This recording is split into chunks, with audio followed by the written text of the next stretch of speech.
Hi, I'm Bill Christine, and I'm from Bethlehem, Pennsylvania. I'm talking about being, or what a visual, not a visual artist, but a teaching artist is. And as you can see, I got the words mixed up between visual artist and teaching artist because I'm actually a visual artist in my studio, but because of the work I do, which is often with preschoolers, which I've been doing for now about, oh, well, 15, 20 years, minus a couple years for COVID. When I do that role, I try to do anything with the children that seems to be creative. So that could include painting, drawing, sculpture, some drama, some music, a little bit of dance, um, making costumes.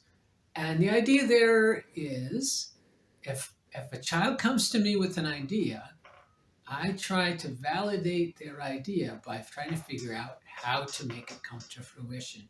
And that's what I see as the core of what I do as a teaching artist, is that I try to use my creative abilities to bring kids' ideas to fruition.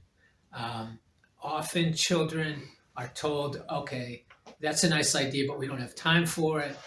Or, well, okay, but please, we're not doing that right now, that sort of thing. And what I try to do is give them that attention so that they realize that their idea has validity. And that's pretty much the crux of what I think of it.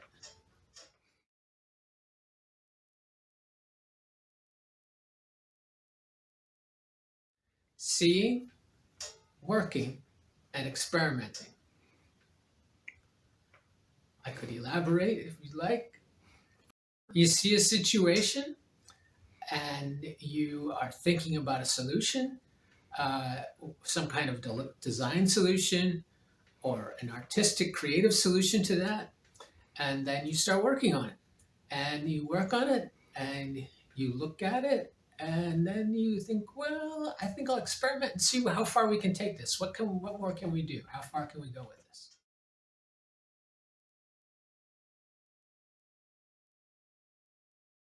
I am pretty much to the end of my career doing this sort of thing.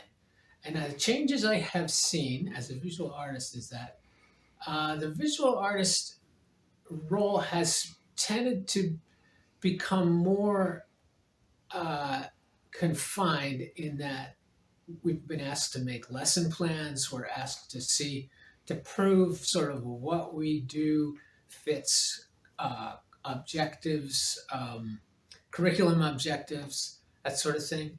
And when I started out, it was, you're an artist. We figure you know what you can bring, and we believe that your creativity will be good for our class.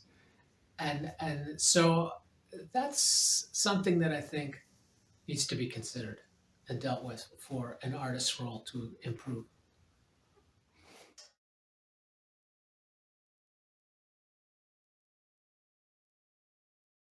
Um, Dave Fry and I are working on an after-school program to address, to create um, creative, informative situations to talk about climate change. So it's not so much that we, Dave and I, are going to cure climate change, but we're going to do an educational work and also using our creativity, Dave as a musician, myself as a visual artist, and try to find a way to have that engage young people to think about the problem and have them in the future look for solutions.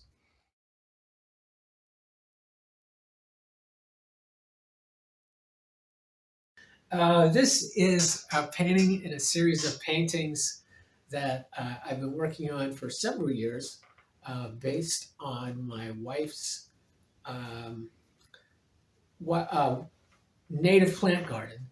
And this is part of an uh, it's just part of the series I've been working on, and I have finishing up a show that I had locally at a place called the Nurture Nature Center, which was a nice place to have the show because they're interested in issues like climate change and uh, having diverse biological species in an area, And so that would include promoting native plant gardens, that sort of thing. And they also are very interested in the arts. So it's this interesting combination of science and art that they do at the Nurture Nature Center.